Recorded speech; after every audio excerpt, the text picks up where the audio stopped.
Challenge, and we are here for our first episode of Community Pillars.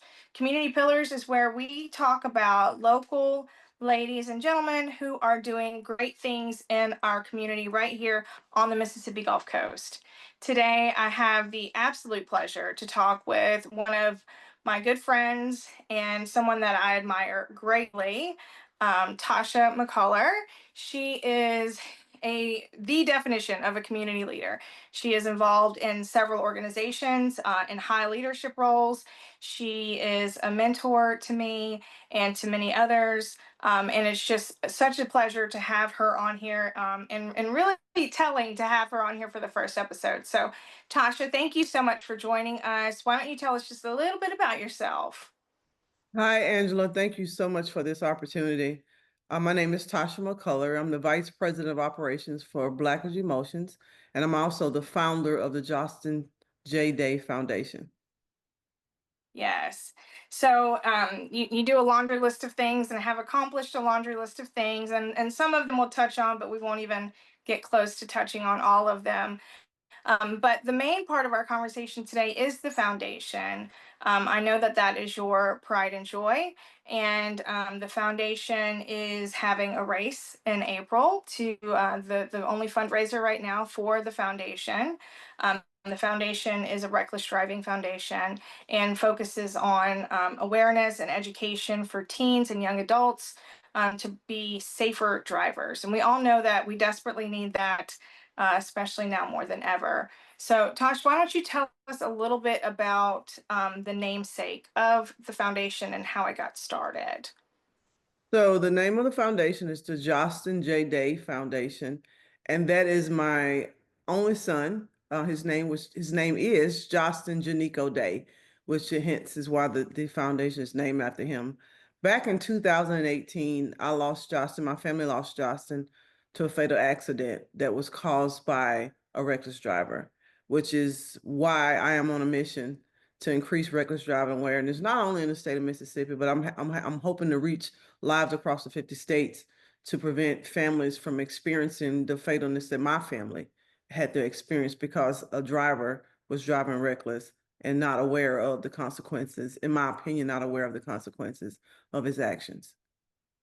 Yes, absolutely. You know, there's so many different ways that families can be impacted through injury or death, and reckless driving is one of those that is very jarring because you don't know it. You know, somebody's ill, or if there's a situation going on, you can kind of think this may or may not happen. But you know, when somebody leaves for the day and doesn't come home, that's devastation. And it's incredible that you were able to take that heartache and turn it into something that is going to touch lives, like you said, not just in the state of Mississippi, but all over.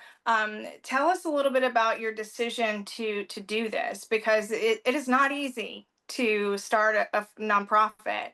It's not something that you can just decide one day to do. Starting a business is 100 times easier than starting a nonprofit. There's so many layers to it, and there's so much investment, financially, emotionally, time-wise, that you have to put into it. So tell us about when you decided to do that, and how you got started. Well, I decided to do it because again, I knew what it felt like for me. And I didn't want my son's accident to be in vain, if that makes sense.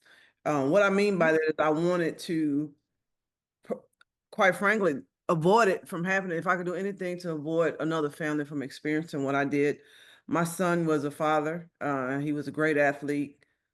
He was all the things that I wanted from him, right? But deep down, I didn't want anybody else sincerely to experience what I experienced, and I didn't want, like I said, for his accident to just be one of many. That it happened, yes, it happened, and here we are years later, and it's forgotten about. Not just forgotten about it because it was him, because we would never forget him, but to forget about it to where people aren't making a difference or making a change in their habits. Oftentimes, people think distracted driving is speeding, and yes, speeding is part of it. But then you got texting, right? You got Mhm. putting your makeup on, Mhm. not paying attention when you stand at the stoplight. I mean, there are so many other different ways that are considered distracted driving that we don't think about. Like texting, for example. Um, when you look at your text, it takes you about 4 to 4.6 seconds of distraction. So think about that. If you're driving 55 miles per hour, that 4 to 6 seconds, you can go the length of a football field at that speed. So imagine what Wow. that impact, where you're just texting on your phone. So oftentimes we take those things for granted. And so after I learned this, what I started learning to and studying what distracted driving is, what caused it. In my son's case, a guy was just speeding. He was speeding, he was passing, and he had just happened to be on the he was in my son's lane. And with my son's reaction to it, to prevent the accident caused the fatality, right? But there are so many other levels of distracted driving that that made it so important to me to make sure we get the word out. Another thing is that we realize is that over every day, nine people that are driving die from an accident caused by reckless driving. That's what the data shows. So those are points that we talk about speeding, we talk about um, driving drunk on, driving under influence, all those things, but there are so many small things that we're doing as drivers that we take for granted. That I think that this organization, the JAD Foundation organization, is on a mission to make sure we bring that awareness not only to the larger numbers that are causing distracted driving, because the lives that's lost to these smaller things that we consider small are just as important. Yeah. Sometimes it feels like DUI is kind of the go-to for reckless driving. And so people think, well, I drive during the day, and so there is less DUIs during the day, or I don't drink and drive, and so therefore that doesn't apply to me. But the fact of the matter is that you have to be aware of what other drivers are doing as well. Distracted driving, even if you aren't looking at your text messages, which that thought of 4.6 seconds and being able to drive the length of a football field in that tiny amount of time, is it really paints a picture, one that a lot of people probably don't think about, and because we're all guilty of glancing at our phones when we drive, and the wreck that can, if a fatal wreck like that can have such a ripple effect and impact, not only on the family of that person that died, but the family of the person who was technically responsible for that death. And then there's so many layers to how many people are touched by that. You don't realize how many people love you and value you until they're gone. They say funerals are for the living because people show up, and I imagine a lot of times if you were in heaven, so to speak, looking down, you'd be surprised by how many people show up, how many people are touched by that. And so a loss goes so much deeper than the immediate family of the person who is lost. So thank you for kind of painting that picture of how something so tiny can make such a big impact on lives in day-to-day life, in real life. Another point that someone had made to me when I was first driving, my grandpa taught me to drive, was that you can't assume that that other person is paying attention. If you pull out in front of someone and it's kind of cutting it close, you think, well, they'll slow down. You can't make that assumption, because what if they're taking that 4.6 seconds to look at their phone? Um, so tell us a little bit about the Drive Smart initiative. So this is kind of where the rubber, the analogy is impactful. That the rubber meets the road with the initiative, because again, teens and young adults, they don't know what they don't know. And there's a little bit of ego and excitement that goes on in being behind the wheel as a young driver. When you're older, you kind of are more seasoned and you understand a little bit more typically. So being able to reach these young adults with this information, what is the Drive Smart initiative and how does that work? So the Drive Smart Initiative is getting in front of audience and talk about the things that we just talked about, Yeah. bringing awareness to those distracted driving habits that can cause accidents, fatal accidents. Of course, our target audience is anybody who will listen, but for the driving initiative is we're really focusing on teenagers, young adults. So what does that look like? That looks like lunch and learns at the universities in Mississippi. That looks like presentations at after school programs, Boys and Girls Club, for example, local high school, youth programs, any opportunity to get in front of students to increase awareness, promote safety driving habits, things that we've researched through partnerships with the highway patrolmen, local police officer associations that we know that works to bring awareness to it through those partnerships. So the driving initiative is just basically, and I have to sum it up in a nutshell, is just any platform that provides a member of the organization the opportunity to talk about the impact of reckless driving, and also be able to offer tips and offer them an opportunity to be an ambassador, as Yeah. part of that driving initiative, to help carry the word. Who can you pass that word to? For I give a great example, I did a lunch and learn at Jackson State University, and I had a classroom of students, multiple classroom of students that we talked about, and we talked about different examples of what they thought was reckless driving, or was it or wasn't it not. And so they had an opportunity to dialogue and talk about, okay, why is this reckless driving and this is not reckless driving, or what was the impact of this, and trying to use in scenarios. They get an opportunity to participate in several different scenarios to where it hits home to them. Some of the students shared, hey, that happened to me, or I was in that situation. I know somebody was in that, someone who was in that situation.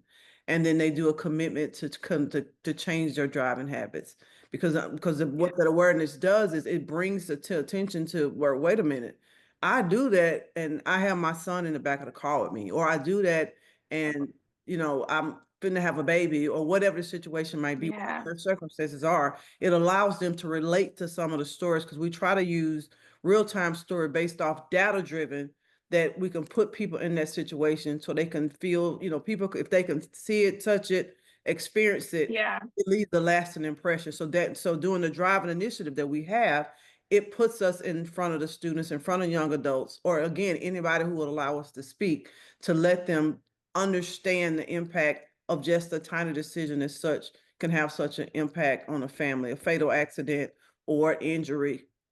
In the instance of a college student, you get in a car accident, that's your senior year, but you've broken your leg and your arm. So how do you complete the semester? How do you get money because now you got to continue education, right? Because you may or may not be able to finish school on time because of an accident. Then how do you get through that? How do you get more money?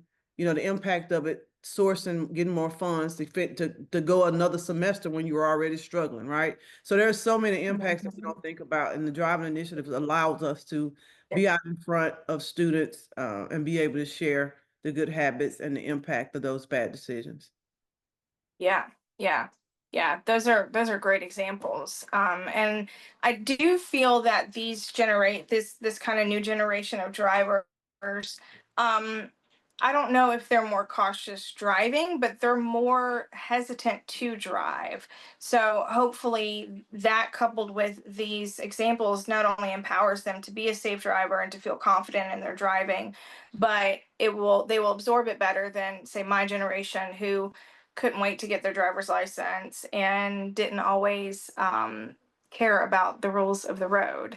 Um, I think that it's really cool that you have created these multiple partnerships across different schools and organizations, like you said, but also highway patrol, organizations, because they are so responsible for what happens on the road, and they need all the help they can get as well. So being able to help them reinforce the laws and things like that really helps to drive home the safe driving, and why it's important and how it can have a real life impact. If you don't know somebody that it's happened to, it may not feel real, or like you are in danger of being a part of that. But really being able to get real with them. You are such a great presenter, and you have a great way of being warm, but also kind of being mama. And so I think that that this Drive Smart initiative could really have lasting impact on the students that attend. And I'm excited for it to grow outside of Mississippi, because it absolutely will. Um, you mentioned, Jackson State University, and I know that Josten was a student there. So just talk a little bit about the scholarship piece of the foundation, and what made you decide to do that, and how that has impacted some of the students so far. So we do. So there's a scholarship at Jackson State that's titled Josten J Day Scholarship, and it goes to two students a year. Fall and spring semester are awarded $1,000, excuse me, $500 per semester at the university in the recreation therapeutic degree program, which is the program that he was in when he at the time of his accident. So the funds from the race, majority of the funds from the race go towards that scholarship to help funding for those students. To date, 6 students have been awarded that scholarship and have shared how impactful that scholarship was for them. So the foundation is looking forward to increasing the amount of that scholarship as the donations increase from the race. So that's what the scholarship is for. So I'm Yeah, excited that's to be able to awesome. provide that educational opportunity, assist in education opportunity for students at Jackson State University. Yeah, yeah, that's awesome. That's awesome. I know that that can make such a big difference for a student who just needs a little bit more to for books or whatever, food even. Shoot, a little bit goes a long way, nowadays, especially. So that's incredible. And I know that the race is the main fundraiser. So why don't you talk a little bit about the race and why you chose a race, and how that works? So I chose the race. Naturally, I retired from the military and I spent a lot of time running. Have participated in several races, and Jostin was an athlete. So I felt that the race was an easy way for me to, not necessarily easy, but a way for me to increase awareness. Majority of my friendships do a lot of running because majority of them are in the military. Some are not, but there's a huge base for running. And so when I first started the foundation back in 2018, a lot of the people who participated were military in the military. So doing a race for them was easy. So it allowed people from all 50 states to participate in the race because of our relationship. They helped me get the race off the ground and running. And so I decided that I would continue to do the virtual race. Again, that allows me not only to focus on Mississippi, but allow me to also have some reach in other states as well, with my primary focus, of course, being in the state of Mississippi where we're from. But yes, so that's how I kind of got to the race. Fast forward, I joined the ranks of Blacklidge Emulsions 5 years ago, be 5 years in June, 5 years ago, and it happened to be an asphalt product company who also focuses on the better roads. That's our mission, always the better road. Um, and so with that, the combined relationship has allowed me to do an in-person race on the Mississippi Gulf Coast once a year in April. Blacklidge hosts a race for the foundation for anyone who prefer to do it in person instead of doing it on their own. So I'm really fortunate for that sponsorship to allow me that opportunity for people to come in person that would like to do race. Every year it continues to grow, and we're looking forward to continuous growth through that partnership and through other partnerships on the Mississippi Gulf Coast and even outside of the Mississippi Gulf Coast. Um, but yes, that's how I got to the race. The race is done in April. And the reason it's done in April is because that's the April the 13th is the anniversary of Justin's accident. That's also the month of his birthday. And that's also the month for our safety drivers, for our people working on the roads. For hence Blacklidge, right? Our product is applied on interstates, interstates, inner cities, parking lots, you name it. But that's also the month for when people are on the construction, people are on the road, safety awareness for that part of the team as well. So that kind of all of it kind of ties in with Blacklidge mission as well as the foundation's mission, which is to increase reckless driving. And again, with Blacklidge motto, always the better roads. So that's kind of how all that ties in together.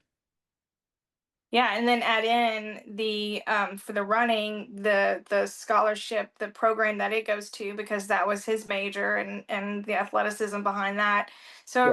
it really does come full circle. So that's awesome.